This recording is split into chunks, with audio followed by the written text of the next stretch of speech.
President Biden, did you all have a chance to discuss a possible ceasefire? Yes. Little was said about the president's ceasefire initiative between Israel and Hamas at the G7 meeting in Europe, and Mr. Biden showed frustration when asked about it. I wish you guys would play by the rules a little bit. I'm here to talk about a critical situation in Ukraine. You asked me another subject. Then the president was off to Hollywood for a fundraiser with George Clooney and Julia Roberts. The LA event pulled in more than $30 million for Mr. Biden's re-election campaign. But most coverage has focused on an exhausted president being led off stage by Barack Obama. Who wouldn't be zonked after flying across 9 time zones, even for $30 million?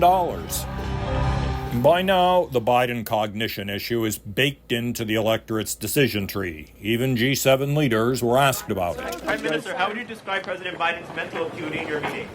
Less easy to duck was the impression of a Democratic Party drowning in Hollywood glitz, and that's not good for winning general elections. That's his base. Hollywood movie stars and big tech billionaires. Yeah. That's who the Democrat Party is fighting for. Environmental billionaires in California, that's who they care about. When party conversations turn to a possible Biden replacement for November, the first name that comes up is celebrity-ish California Governor Gavin Newsom. Vice President Harris is a sort of celebrity in reverse, famous nonetheless for just being there. Donald Trump wants to destroy not only the city, but the country, and eventually he could destroy the world. For sure, the list of celebrities joined to the Democratic hip runs forever. A paid sellout to the DNC, Robert De Niro, a paid sellout. But the Republicans, once past Donald Trump, no one associates the GOP with anything resembling celebrityhood. That's the trouble with you actors, Ronnie. No appreciation for what we directors do to make you look good. Oh, Morgan would love to hear you say that. Okay, so Ronald Reagan brought an element of pizzazz, but the traditional Republican brand has been dismissed as beyond the pale on pretty much everything. The culture, race, social values, fashion, even food preferences.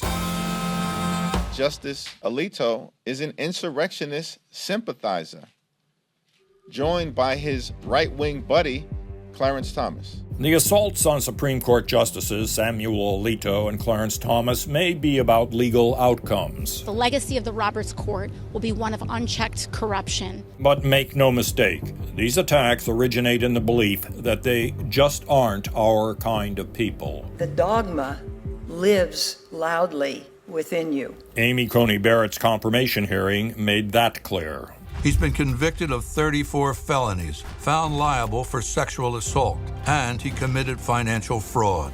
Days after his $30 million fundraiser, Mr. Biden announced a whopping $50 million ad spend on a commercial depicting Mr. Trump as a convicted criminal. And those two words will define Mr. Biden's re-election campaign. This election is between a convicted criminal who's only out for himself and a president who's fighting for your family. But notice how the same day Mr. Biden tapped the Hollywood ATM, Mr. Trump campaigned at a black church in Detroit. We've done more for, and I say this, I say it proudly, more for the black population than any president since Abraham Lincoln. That's a big statement. It is becoming hard to suppress the reality that Mr. Trump is steadily peeling off layers of the traditional Democratic coalition. Blacks, Hispanics, younger Americans, and possibly this time even Jewish voters. As long as our former president values the black vote and give us a voice, I believe that those numbers will shrink. Mr. Trump has been almost disconcertingly pragmatic in recent days, not least meeting with Senate Republicans on the Capitol, his first visit since the January 6th riots. This was a great meeting. There's tremendous unity in the Republican Party. He also recently shook hands with Mitch McConnell and endorsed former Maryland Governor Larry Hogan, a Trump critic, for the U.S. Senate. I just want to thank you for coming, and I want to thank everybody here. You're all either elected or you're going to be elected again and reelected, and I'm with every one of you, and you know that. I'll be with you always. However improbable, a Trump turn to self-discipline could dilute the Biden campaign's decision to run overwhelmingly against Mr. Trump rather than on the Biden record. Shut it down! Shut it down! Today, as the Democrats' convention in Chicago nears, the pro-Palestinian protests have taken a nastier turn. Not only did some of this mob protest a Nova Music Festival exhibition made in remembrance of those killed on October 7th, many were chanting, "Long live the Intifada." Just days later, the home of a Brooklyn museum official was targeted. Hollywood Joe may have the money, but his candidacy needs a positive jolt. Where he gets it has become difficult to see.